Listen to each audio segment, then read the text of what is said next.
Bonjour à tous les amis, bienvenue sur le podcast After Fight. On se retrouve aujourd'hui pour une nouvelle vidéo. Aujourd'hui, je suis en compagnie de Thomas. Thomas, comment vas-tu? Ça va très bien, merci. Et toi? Ça va super. Est-ce que tu pourrais te présenter pour les personnes qui ne te connaissent pas encore chez After Fight? Moi, je m'appelle Thomas Diagne. Euh, j'ai 38 ans, je vis aux États-Unis maintenant. Je suis né, j'ai grandi en France, à Paris. J'ai, et puis voilà, ouais, c'est là où j'ai grandi. D'accord. Tu as un passé de combattant? Oui, j'ai commencé en Kung Fu Sanda. Euh, il y a à peu près, j'avais vers les 13 14 ans. Donc il y a environ, je crois, vers les 25 ans. Et, euh, et, euh, et puis j'ai fait de la compétition pendant plusieurs années. Et après, j'ai commencé en MMA en 2009. Est-ce que tu peux nous expliquer ce qu'est le Sanda pour les gens qui ne connaissent pas ce sport? Parce qu'en France, c'est pas un sport courant. Mhm. Alors le sanda, c'est un sport de pied-point et projection. Donc pied-point comme du kickboxing, quoi. Et puis tu as le droit de faire des amenées au sol, en fait. Tu as des projections. Et quand tu arrives au sol, après, c'est juste, tu as marqué des points et puis vous relevez. Il n'y a pas de combat au sol, en fait. C'est juste du pied-point et un tout petit peu de lutte, juste l'amener au sol. Et après, ça se remet debout. Donc, c'est principalement un sport de pied-point, en fait. Qu'est-ce qui t'a poussé à faire ce sport, contrairement à du kickboxing ou d'autres sports? Bah, je suis tombé là-dedans par hasard, en fait. Je cherchais des arts martiaux. J'étais jeune, j'ai essayé plusieurs arts martiaux et le kung-fu, ça m'a plu. Mais j'ai toujours eu un penchant pour la boxe thaï, etc. Et puis quand je me suis rendu compte qu'on avait une filière combat, je me suis lancé là-dedans, en fait. Et petit à petit, je suis tombé amoureux et petit à petit, j'ai vraiment aimé ce sport. J'ai toujours aimé un petit peu la lutte aussi. Donc, je me suis rendu compte petit à petit que ce sport pourrait être parfait pour moi. Et donc, je suis resté dedans pendant un moment, quoi. Tu as commencé sur le sol français ou à Ouais, j'ai l'étranger? commencé en région parisienne. J'ai commencé à Paris, en région parisienne. Moi, je viens du 77 et je m'entraîne dans le 93. Et oui, c'est là où on a commencé, moi et mes potes, et puis on est resté là-dedans, quoi. Tu as fait de la compétition en Sanda, MMA ou les deux? Mhm. Ouais, les deux. J'ai fait de la compétition en Sanda, au niveau international. J'ai intégré l'équipe de France et puis on a fait plusieurs compétitions dans plusieurs pays. Et puis après, en 2009, j'ai signé un contrat avec Strikeforce. Et puis c'est ça qui m'a fait bouger aux États-Unis, en fait. Strikeforce qui m'ont fait les papiers pour bouger là-bas. J'ai signé un contrat et puis voilà, ça fait 13 ans que je suis là. Ça va faire ouais, ça fait 13 ans là cette année. Et puis voilà quoi. Maintenant, je suis marié avec mes enfants ici et puis je continue à m'entraîner. Je pense pas recombattre, en tout cas pas bientôt là. Et puis j'entraîne les gars ici et puis je fais d'autres choses autour. Et voilà quoi, ça se passe bien. Pourquoi avoir passé du statut de combattant à entraîneur? Quelle a été ta motivation? Ben, moi, j'ai toujours entraîné en fait, même en France déjà, on entraînait les gars quand on commençait à avoir plus d'expérience, on commençait à entraîner la team en fait. On commençait à entraîner au club, à la salle et tout ça, tu vois. Donc, euh, j'ai toujours eu cette capacité de pouvoir partager, tu vois. Et puis j'aime bien le faire. Et puis quand c'est quelque chose que tu connais, tu sais, tu le fais avec la bonne communication, tu le fais facilement, quoi, tu vois. Et puis là, j'arrive à la fin de ma carrière. Ça a du sens il est temps de se retourner vers les autres, tu vois. Et puis en plus, j'ai des enfants, etc. Donc j'ai toujours eu cette capacité de pouvoir entraîner ou de pouvoir expliquer ce que je connais, en fait. Actuellement, tu es entraîneur donc à Ekeye. Mhm. Est-ce que ça a été le premier club où tu as été entraîné à l'étranger ou tu es passé avant par Non, d'autres clubs? j'ai commencé chez Kangli. Kangli, il était champion du Strike Force et il a combattu à l'UFC aussi, pour ceux qui ne le connaissent pas. Et en fait, c'est lui qui m'a ramené, c'est lui qui m'a ouvert les portes, en fait. Je suis resté 2 ans là-bas. Et lui, en plus, il vient du Sanda aussi. Il a fait de la compétition Sanda pour l'équipe des États-Unis. Et donc, il a fait plusieurs compétitions, les mêmes compétitions que j'ai fait, en fait. Donc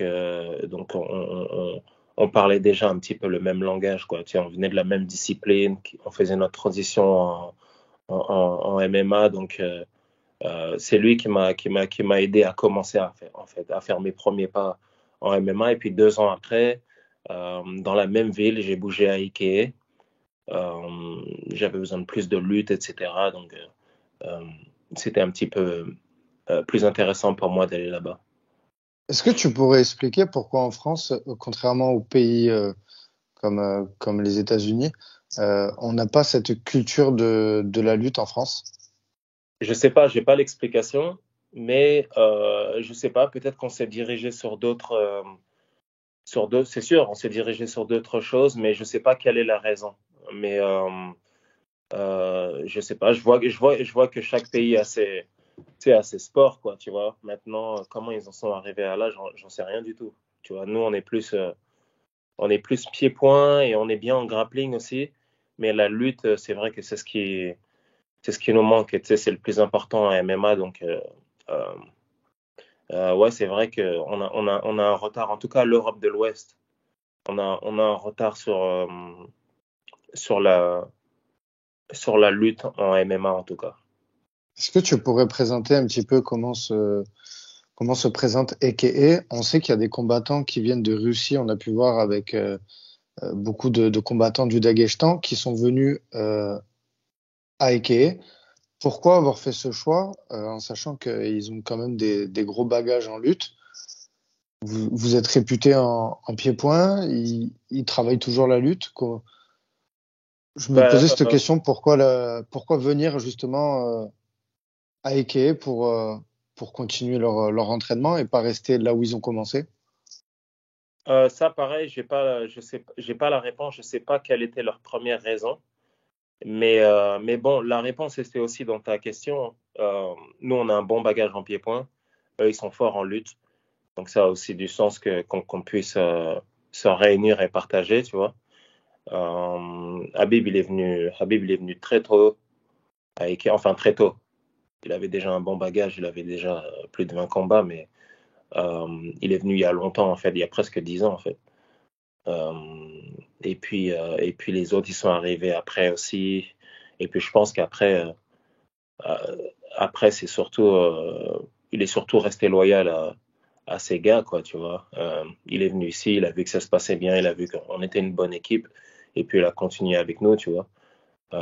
Après, je sais pas quelle était leur motivation, la première motivation ou quoi que ce soit, mais bon, ça s'est bien passé, tu vois. Il a progressé en pied-point, on a progressé en lutte.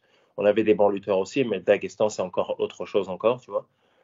Euh, donc, ouais, voilà, c'est à peu près comment ça s'est passé.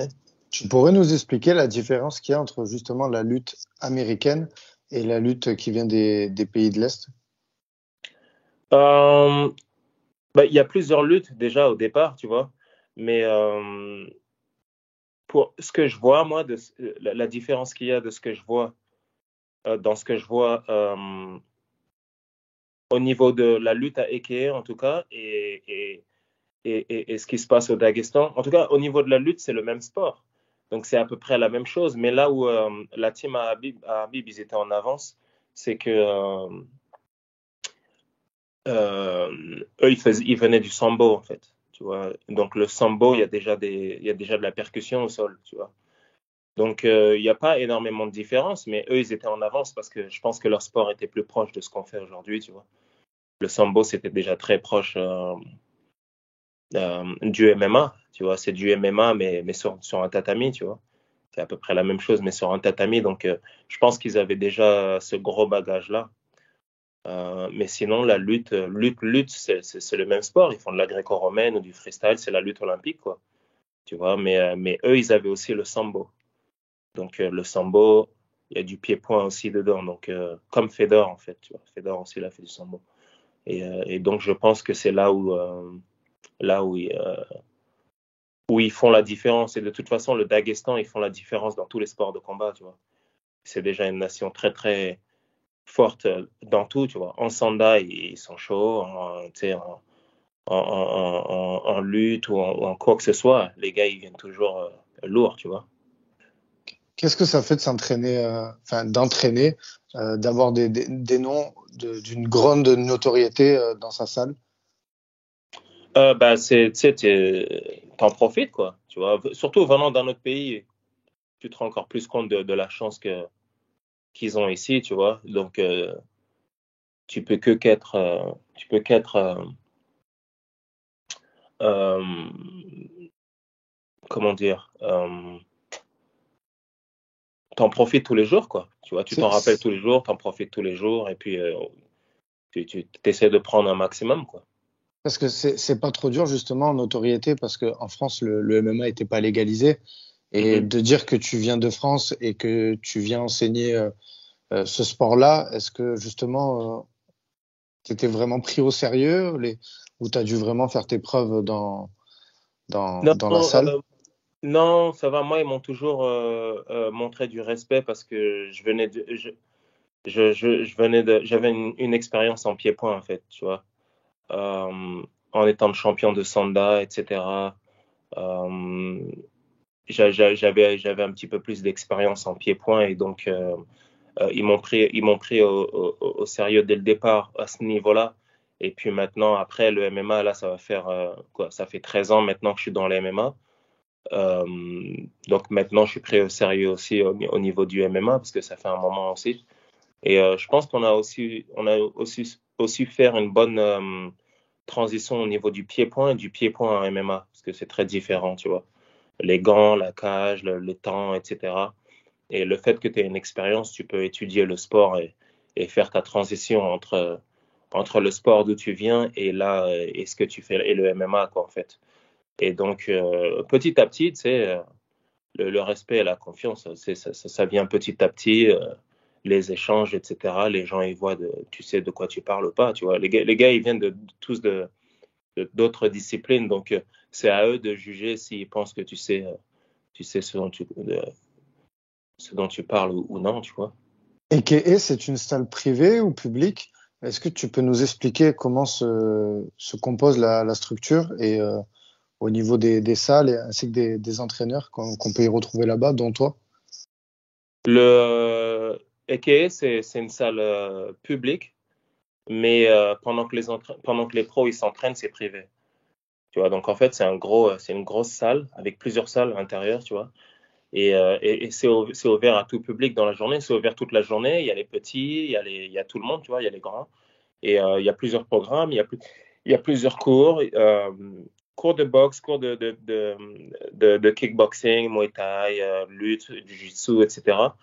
Mais il y a une heure, il y a une période le matin où c'est plus privé, où les pros ils viennent, tu vois. Et, euh, et puis à ce moment-là, c'est pas trop ouvert au public, mais sinon, ouais, c'est les deux, public et privé. Quel est le combattant que tu as entraîné qui t'a le plus impressionné? Moi, tu sais, entraîner les combattants vraiment individuellement, c'est vraiment, ça fait pas longtemps que j'ai vraiment commencé à me focaliser là-dessus. Et j'entraînais plus la team avant au niveau. Et donc, c'est même les gars avec qui je me suis entraîné autour, que j'ai vus, tu vois. Même si je les ai pas entraînés directement, j'arrive à voir qu'est-ce qu'ils font parce que je tourne avec eux, etc. Donc, le gars qui m'a le plus impressionné, je pense, c'est peut-être Ken Velasquez, je pense. Ken Velasquez. Et il y a plusieurs noms, tu vois, mais Ken, il est bon partout, en fait, tu vois. Il est bon partout, il a une très bonne mentalité. Je pense que c'est. Et puis, Khabib, il impressionne tout le monde de toute façon aussi, tu vois. Mais au départ, celui qui a vraiment fait la différence de ce que je vois, comment il s'entraîne, etc.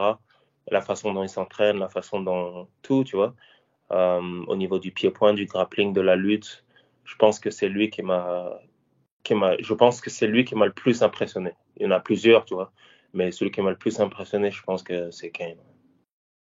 Super. On arrive en fin d'interview. Chez After Fight, en fin d'interview, on a le five. Le five, c'est un questionnaire de 5 questions. Est-ce que tu es Mhm. prêt, Thomas? Je suis prêt. Khabib ou Islam? Ouais, mais quelle est ta question? En préférence, je voulais bien te demander, pour toi, quel est le style de combattant le plus efficace ou en termes de Mhm. préférence aussi, peut-être de Ouais. feeling. Ouais, je peux pas juste te sortir un nom, il va falloir que je m'explique.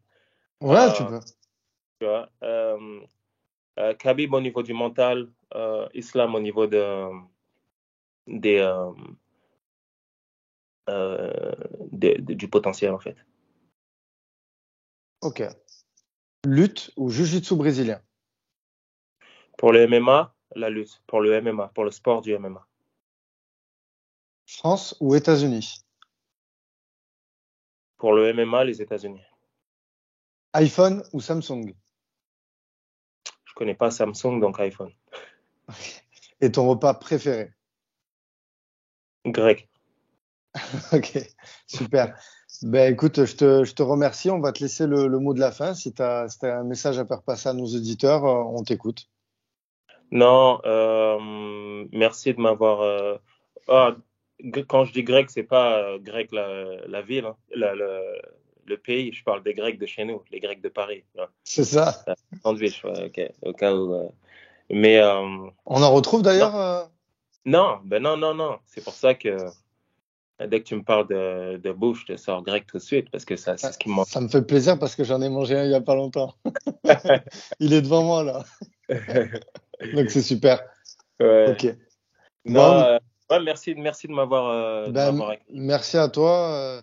C'était important que After Fight mette la lumière sur un entraîneur avec un passé de combattant comme toi. Et vraiment, merci à toi d'avoir répondu présent et merci pour toutes tes réponses. Avec plaisir. Merci Thomas. Force à vous.